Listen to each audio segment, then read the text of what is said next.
Student, welcome back. हम NCERT की book का 10th क्लास का इंग्लिश का बुक का नाम है footprint without fit, lesson number second the thief story का आगे का लेसन कंप्लीट करेंगे। हमने फर्स्ट पार्ट में कहाँ तक पढ़ा था? After all he doesn't even पे मी। उसने ये कहा कि आखिर में चाहे कुछ भी हो जाए वो मुझे पे तो करेगा नहीं, पैसे तो देगा नहीं मेरे काम के। आगे देखते हैं। Anil was sleeping. Anil was asleep. A beam of a moonlight stepped over the balcony and fell on the bed.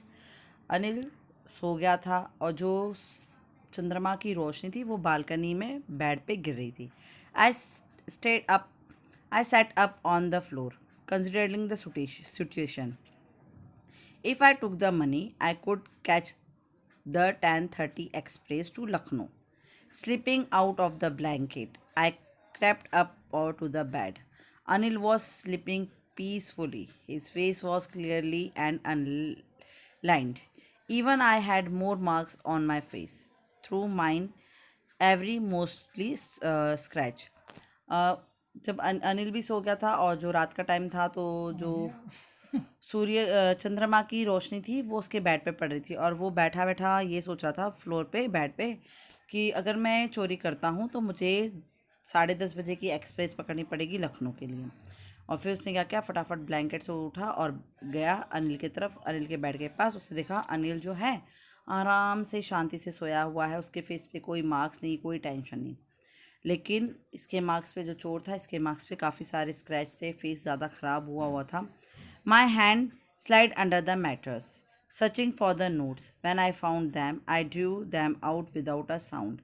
Anil signed in his sleep and turned on his side towards me. I was startled and quickly crawled out of the room. When I was on the road, I banged to run. I had the notes at my waist. Hell, there was the string of my pajamas. I slowed down to the walk and counted the notes. 600 rupees in 50s. I could live like an oil rich Arab for a week or a two. फिर उसने क्या किया, जब अनिल सो गया ना तो उसने धीरे से अनिल उसने देख लिया था पैसे कहाँ रखा है, मैट्रेस के नीचे। उसने मैट्रेस के नीचे हाथ डाल के और चुपचाप से पैसे लिए और वहाँ से भाग गया। तो जब वो पैसे निकालता तो अनिल का मुंह हो गया था, तो उससे धीरे से पैसे निकाल के और थोड़ी देर फ्लोर पे लेट गया और फिर वो उठ के धीरे से गया, दरवाज़ा खोला और फटाफट सीढ़ियों से उतारा। उसने जो नोट थे वो अपने उसमें रखे हुए थे शर्ट के पॉकेट में। और जब वो नीचे उतरा, सीढ़ियों से नीचे उतरने के बाद उसने गिने तो 600 रुपये थे 50s के नोट में। और फिर उसने अपने पजामे के जेब में डाला और वो सोचने लगा कि मैं 1 वीक या 2 वीक तक कम से कम आराम से ऐश की ज़िंदगी जी सकता हूँ। When I reached the station, I did not stop at the ticket office. I had never bought a ticket in my life, but dashed straight to the platform. The Lucknow Express was just moving out. The train had still to pick up a speed, and I should have been able to jump into one of the carriages. But I hesitate. For some reason, I can't explain, and I lost the chance to get away. फिर वो भागते हुए station पे आया। वो उसने ticket counter पे भी वो नहीं रुका टिकट लेने के लिए, क्योंकि उसने अपनी लाइफ में कभी टिकट लेके ट्रैवल ही नहीं किया था। वो जैसे ही भागते हुए सीधा प्लेटफॉर्म पे आया, उसने देखा कि जो लखनऊ एक्सप्रेस है वो स्टेशन पे से स्टार्ट हो गई है चलनी, अभी उसने स्पीड नहीं पकड़ी है। तो उसने सोचा कि मैं फटाफट किसी एक डब्बे में चल झंप मार के चढ़ जाता हूँ, नहीं तो ये ट्रेन छूट जाएगी स्पीड पकड़ने के बाद। लेकिन वो ऐसा करता तो उसके अंदर एक फीलिंग सी आई, उसको एक हेजिटेशन, मतलब एक अजीब सी फीलिंग हुई। अच्छा नहीं लग रहा था, कोई रीज़न नहीं था कि क्यों, लेकिन उसने वो चांस खो दिया जाने का। ट्रेन ने स्पीड पकड़ ली, ट्रेन चली। When the train had gone, I found myself standing alone on the desert platform. Had no idea where to spend the night. I had no friends, believing that friends were more troubling than help. फिर जब train जा चुकी थी तो वो अकेला उस platform में खड़ा हुआ था और अब उसके पास कोई आइडिया नहीं था कि इतनी रात को वो कहाँ जाए। उसके कोई फ्रेंड्स नहीं था जिसके ऊपर वो विश्वास करे, क्योंकि इसका कहना है इसके फ्रेंड विश्वास के लायक नहीं थे, हेल्प के लायक नहीं थे, वो सिर्फ इसके लिए प्रॉब्लम क्रिएट करने वाले थे। And I did not want to make anyone curious by staying at one of the small hotel near the station.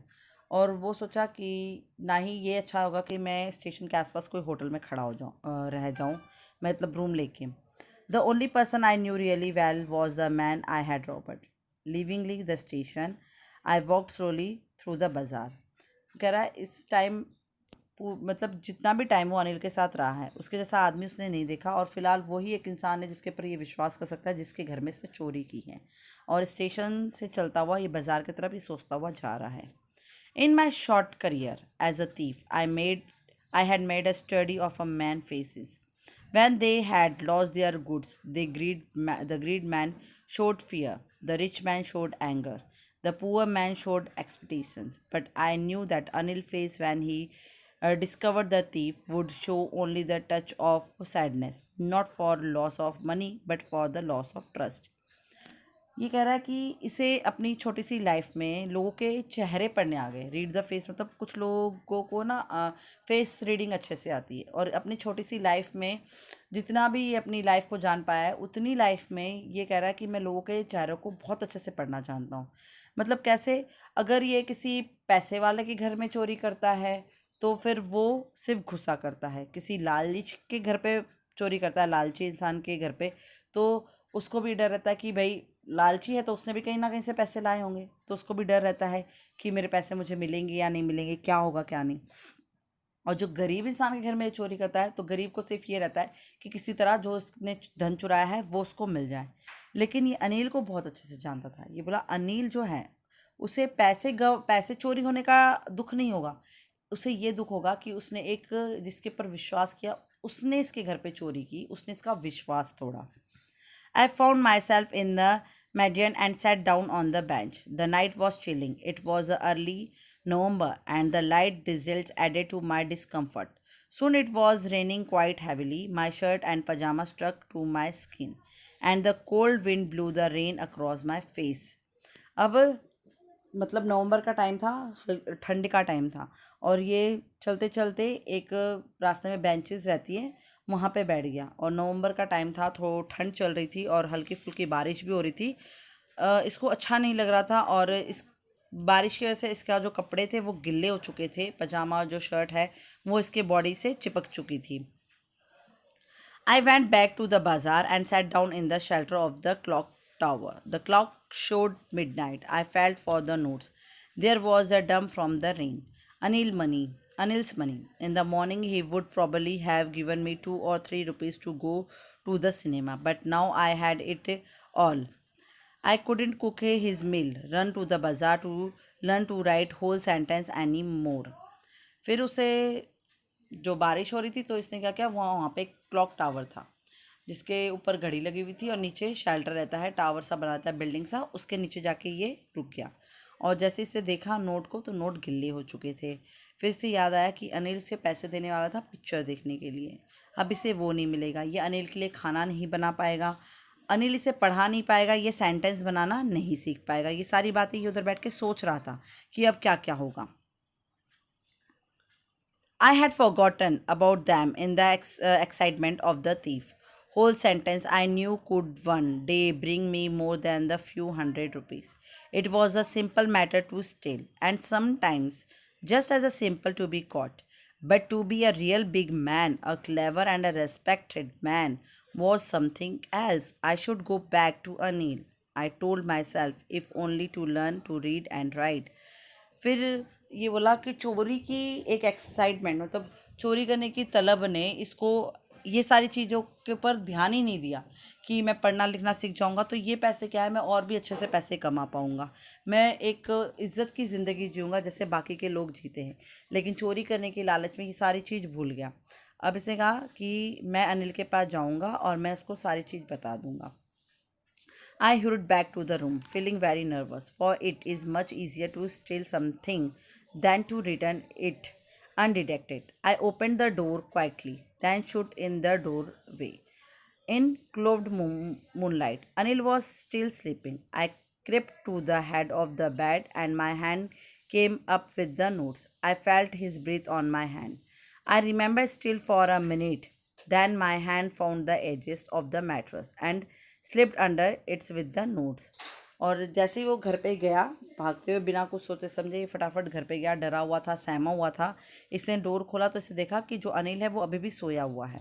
और इसे क्या किया, वो नोट निकाल के और इसके मैट्रेस के नीचे रखने की कोशिश की। तो जो अनिल की सांस है इसके हाथ पे इसका चेहरा आ गया और ये अनिल की सांसों को महसूस कर पा रहा था और इससे धीरे से नोट जो है वो मैट्रेस के नीचे खसका दिए। I awoke late next morning. I woke up late next morning to find that Anil had already made the tea. He stretched out his hand towards me. There was a 50 rupees note between his finger. My heart snapped. I thought I had been discovered. फिर जो अब इतना पूरी रात वो भागा है, दौड़ा है, बारिश में गिला हुआ, तो सुबह जल्दी कैसे उठेगा। उसने पैसे रखे और वो सो गया। तो सुबह वो लेट उठा, उसने देखा कि अनिल ने चाय बना ली थी और अनिल के हाथ में 50 रुपीज़ का नोट था जो वो उसकी तरफ फिंगर में, मतलब हम राउंड फिंगर में करके ऐसे पैसे देते ना, वैसे वो दे रहा था उसको पैसे। उसको डर लग रहा था कि कहीं अनिल को पता तो नहीं चल गया। I made some money yesterday, he explain, now all me paid regularly. उसने कहा कि कल मैंने कुछ एक्स्ट्रा पैसे कमाए थे तो ये लो 50 रुपीज़ और अब मैं तुम्हें रेगुलर पे करूँगा। My spirit rose but when I took the note I saw it was still wet for the night train. और उसकी आत्मा अंदर से बहुत खुश हुई कि भैया वो मुझे पे करेगा और उसे कुछ भी पता नहीं चला। और फिर उसने वो नोट लिए तो नोट लेके उसने देखा कि अभी भी वो नोट थोड़ा सा मतलब गिला होने का जो थोड़ा सूख जाता है, हल्का फुल्का गिला है क्योंकि रात को वो बारिश में गिल्ले हो गए थे पैसे। Today we all started writing sentence, he said. ओ अनिल ने उसे कहा कि आज हम सेंटेंस लिखना सीखेंगे। He knew but neither his lips nor his eyes showed anything. I smiled at Anil in my most appealing way, and the smile came by itself without any effort. फिर अनिल उसे ये पता चल गया था कि अनिल को सारी बात का पता चल चुका है, लेकिन अनिल ने उसे ये जताया ही नहीं कि उसे सारी बात का पता चल चुका है। और फिर वो अनिल की तरफ एक छोटी सी प्यारी सी मासूम सी उसने स्माइल दी। और अब अनिल ने भी उसको, पहले अनिल उसे स्माइल नहीं देता लेकिन अभी अनिल ने कोई भी इफर्ट किए बिना, कुछ भी किए बिना, जैसे उसने स्माइल दी अनिल ने भी उसको रिस्पॉन्स में smile the. Lesson complete. I hope you like the lesson. If you like the video, so do not forget to subscribe my channel and yes, bell icon को दबाना ना भूलिएगा मेरी डेली न्यू वीडियो की notification के लिए। Thank you.